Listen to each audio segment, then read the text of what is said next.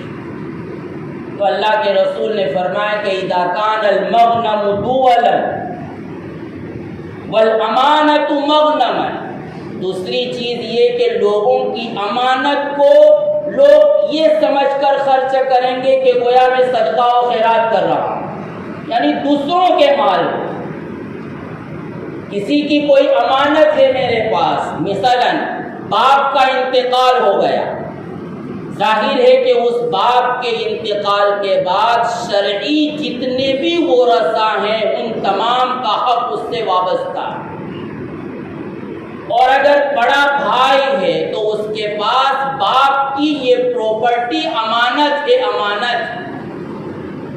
جب تک وہ اس کے شرعی ورثاء کے درمیان تقسیم نہ کر دے وہاں تک اس کو استعمال کرنے کا اور خرچ کرنے کا حق حاصل نہیں ہوتا۔ لیکن آج کیا ہوتا ہے، اسی مال سے صدقے ہو رہے ہیں، اسی مال سے دعوتیں ہو رہی ہیں، اسی مال سے وہ رسمیں پوری ہو رہی ہیں کہ جن رسموں کا شریعت اور سنت سے کسی طرح کا کوئی تعلق نہیں، اور اس کی کوئی پرواہ نہیں ہوتی ہے کہ یہ باپ کا وہ مال ہے جو اب باپ کا بھی نہیں رہا بلکہ یہ نابالغ بچوں اور یتیموں کا مال ہو گیا، دیوا کا مال ہو گیا، شرعی وارث کا، بھائی بہنوں کا، تمام کا اس سے حق وابستہ ہو گیا۔ بہت سی مرتبہ ایسا ہوتا ہے کہ انسان کے ذمے قرض ہے، اب اس کے پاس مال موجود ہے کہ جس سے وہ قرض ادا کر سکتا ہے، لیکن بجائے قرض ادا کرنے کے صدقہ و خیرات کر رہا ہے، تو یہ بھی ایک قسم کی امانت میں خیانت ہے، کیونکہ صدقہ اور خیرات کرنا یہ نفل عبادت ہے اور قرض کی ادائیگی یہ واجب ہے،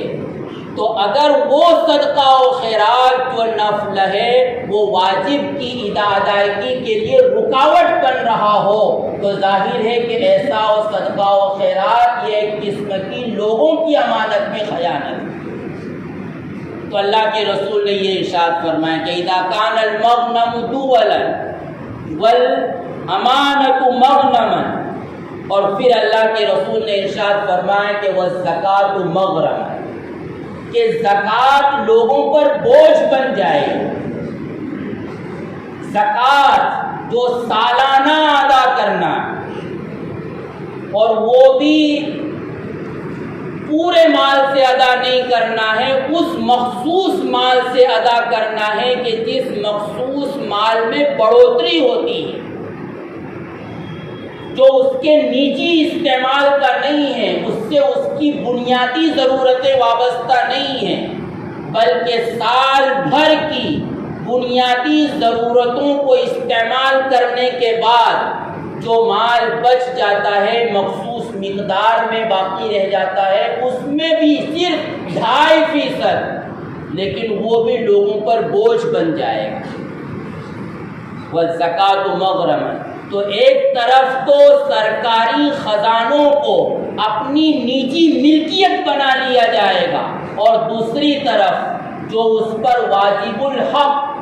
امور کی ادائیگی ہے وہ ایک قسم کا بوجھ بن جائے گی۔ اور پھر اللہ کے رسول نے آگے ارشاد فرمایا کہ وَأَطَاعَ الرَّجُلُ زَوْجَتَهُ وَعَقَّ أُمَّهُ وَبَرَّ صَدِيقَهُ وَجَفَا أَبَاهُ، کہ انسان کا حال یہ ہوگا کہ وہ اپنی بیوی کی باتوں کو مانے گا اور ماں کی نافرمانی کرے گا، اپنے دوستوں کا تو اس کی عزت و احترام کرے گا لیکن اپنے باپ کے ساتھ ظلم کرے گا۔ آج معاشرے ہم غور کریں، ہمارے تعلقات غیروں سے، اجنبیوں سے، رشتہ داروں کے علاوہ سے جتنے اچھے ہیں، ظاہر ہے کہ ہمارے ایسے تعلقات اپنے ماں باپ سے نہیں، اپنے بھائی بہنوں سے نہیں، اپنے رشتہ داروں سے نہیں۔ انسان ماں کے مقابلے میں اپنی بیوی کو ترجیح دے گا، بیوی کی وجہ سے ماں کی حق تلفی کرے گا، دوستوں کی وجہ سے اپنے باپ کی حق تلفی کرے گا۔ حالانکہ شریعت نے ان تمام کی حدود متعین کر دی، ہر ایک کی بارڈر متعین ہے۔ بیوی کا اپنا مقام ہے، انسان اس کو اپنے مقام پر رکھے۔ بیوی کی وجہ سے ماں کے ساتھ ناانصافی نہ ہو اور ماں کی وجہ سے بیوی کے ساتھ ناانصافی نہ ہو۔ باپ کا اپنا مقام ہے، دوستوں کا اپنا مقام، لیکن ہوگا یہ اللہ کے رسول فرما رہے ہیں کہ انسان اپنی بیوی کی اطاعت کرے گا اور اپنی ماں کی نافرمانی کرے گا، اپنے دوستوں کے ساتھ حسن سلوک کرے گا اور اپنے باپ کے ساتھ بدسلوکی کرے گا۔ اور پھر اللہ کے رسول نے آگے ارشاد فرمایا کہ وَارْتَفَعَتِ الْأَصْوَاتُ فِي الْمَسَاجِدِ، کہ مسجدوں میں آوازیں بلند ہوں گی۔ دنیا جہاں کی باتیں لوگ مسجدوں میں کریں گے، مسجدوں کو بجائے عبادت کی جگہ بنانے کے، بجائے اس کے کہ وہاں دینی امور انجام دیے جائیں، قرآن کی تلاوتیں ہوں، ذکر ہو اور وہاں نوافل کا اہتمام ہو، فرائض کا اہتمام ہو، دعوت و تبلیغ ہو، وعظ و نصیحت ہو، تعلیم و تربیت ہو، لیکن وہاں لوگ دنیا جہاں کی باتیں کریں گے، وہاں مشورے مسجدوں میں ہوں، گویا مسجدوں کو چوپال بنا لیا جائے گا۔ اور فرمایا اللہ کے رسول نے کہ وَكَانَ زَعِيمُ الْقَوْمِ أَرْذَلَهُمْ، قوم کا لیڈر وہ بنے گا جو قوم میں سب سے زیادہ رذیل اور ذلیل قسم کا آدمی ہو۔ آج اگر ہم غور کریں قوموں کے لیڈر کون بنے ہوئے ہیں، ایسے لوگ قوموں کی لیڈری کر رہے ہیں کہ ایک زمانے میں اس آدمی کی معاشرے میں کوئی حیثیت نہیں تھی، کوئی وقعت نہیں تھی،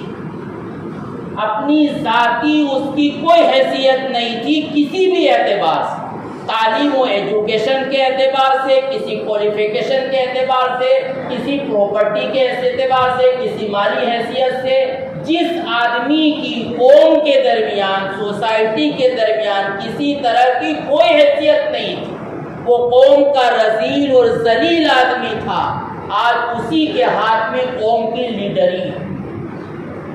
اور ظاہر ہے کہ یہ بھی امانت میں خیانت ہے،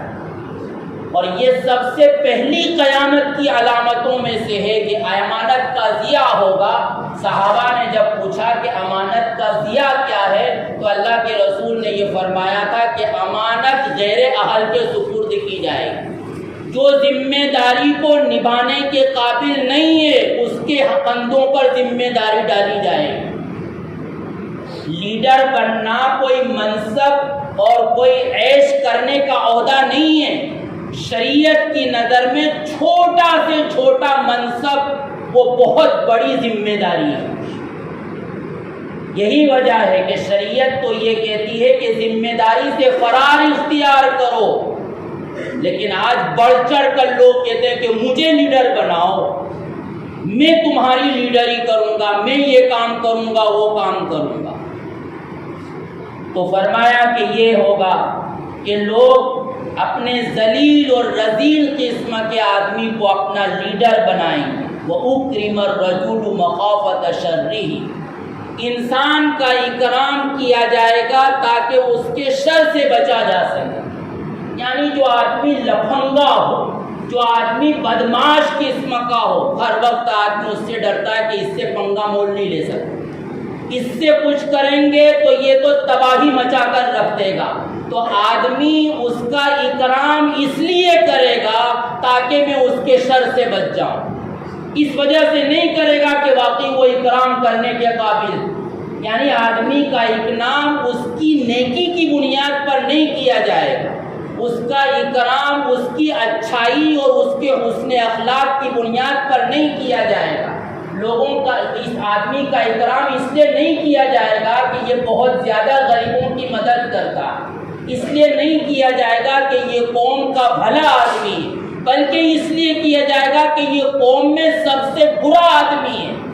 اور اس کے ساتھ اگر کچھ گڑبڑ ہو گئی تو پھر معاملہ اچھا نہیں رہے گا. تو اس لیے کسی نہ کسی طرح اس کا اکرام اور اس کو عزت دے دو تاکہ اس کے شر سے ہم محفوظ رہیں. تو اکرم الرجل مخافۃ شرہ، انسان کا اکرام اس کے شر سے بچنے کے لیے کیا جائے گا. اور فرمایا وشربت الخمور، شرابیں پی جائیں گی، نشہ عام ہو جائے گا جیسا کہ اس سے پہلے بھی بتلایا گیا. ولبس الحریر، اور ایسے لباس پہنے جائیں گے کہ جس لباس کے پہننے کی شریعت میں اجازت نہیں ہے. اور فرمایا کہ واتخذ القینات والمعازف، گانا بجانا اور گانے بجانے والے لوگ یہ عام ہو جائیں گے. باقاعدہ یہ انڈسٹری چل رہی ہے دنیا میں، ہالی ووڈ اور بالی ووڈ کیا ہے، یہ سب وہ فحاشی کے اڈے ہیں جو دنیا میں سب سے بڑی انڈسٹری شمار ہوتی ہے. تو یہ گویا ایک مستقل پیشہ بن گیا. اور آج تو موبائل اور انٹرنیٹ کی وجہ سے گھر گھر اور ہر ایک کے جیب میں گویا گانے بجانے کا آلہ اور فحاشی کا اڈا موجود ہے. اور فرمایا کہ وَلَعَنَ آخِرُ هَذِهِ الْأُمَّةِ أَوَّلَهَا، اور اس امت کا آنے والا طبقہ وہ جانے والے طبقوں پر لعنت کرے گا. لوگ صحابہ کو گالیاں دیں گے نعوذ باللہ، لوگ نبیوں کو گالیاں دیں گے نعوذ باللہ، اور اس سے بڑھ کر لوگ اپنے ماں باپ کو گالیاں دیں گے. لوگ اس طرح کے موجود ہیں کہ میں نے تو اپنے باپ سے نہیں کہا تھا کہ مجھے پیدا کرے، کیوں میرے باپ نے مجھ کو پیدا کیا. اللہ کی پناہ، آج ایسی زبان وہ طبقہ بول رہا ہے جو یونیورسٹیوں میں پل رہا ہے، جن کو ہم ایجوکیٹڈ کہتے ہیں، تعلیم یافتہ کہتے ہیں. اور اس سے بھی بڑھ کر لوگوں کی زبانوں پر ایسے کلمات ہیں کہ میں نے تو اللہ سے نہیں کہا تھا کہ مجھے پیدا کرے، مجھے پیدا کر دیا اور پھر مجھے کہہ رہا ہے کہ نماز پڑھ ورنہ تجھے جہنم میں ڈالوں گا. اللہ کی پناہ. تو یہ وہ چیزیں ہیں جو اللہ کے رسول نے پیشن گوئی کے طور پر ارشاد فرمائی تھی. اور فرمایا تھا کہ جب ایسی باتیں ہونے لگیں تو فَلْيَرْتَقِبُوا عِنْدَ ذَلِكَ رِيحًا حَمْرَاءَ أَوْ خَسْفًا وَمَسْكًا، کہ جب ایسے حالات پیدا ہو جائیں تو پھر تمہیں یہ نہ سوچنا چاہیے کہ اب ہم امن کے ساتھ رہیں گے. نہیں، اب حالات آئیں گے اور ملک کی اور دنیا کی فضا خراب ہو کر رہے گی، سیلابوں کی شکل میں، آندھیوں کی شکل میں، بارشوں کی کثرت کی شکل میں، سونامیوں کی شکل میں، آندھی اور طوفانوں کی شکل میں یہ ہو کر رہے. تو واقعہ یہ ہے کہ دوستو، انسان اگرچہ دنیا کی بے شمار مخلوقات کے درمیان ایک مخلوق ہے اور بظاہر اس مخلوق سے زیادہ طاقتور مخلوق دنیا میں موجود ہے، لیکن اس کے باوجود دنیا کا سسٹم اور پوری دنیا کا نظام وہ انسان کے کرتوتوں کے ساتھ وابستہ ہے. انسان کے کرتوت اچھے ہوں گے تو دنیا کا نظام نیچرل طریقے پر چلتا رہے گا، اور جب اس انسان کے اعمال اور اس کے کرتوت میں بگاڑ آئے گا، خرابیاں پیدا ہوں گی، تو پھر دنیا کا نظام اتھل ہو کر رہے گا، جس کو آج ہم دیکھ رہے ہیں. اللہ ہم سب کی حفاظت فرمائے، اور اپنے طور پر ہر ایک کو چاہیے کہ ہم اپنے اعمال پر نظر کریں اور اس کو درست کرنے کی کوشش کریں. اللہ تعالی ہم سب کے لیے آسان فرمائے. آمین. وآخر دعوانا الحمدللہ رب العالمین.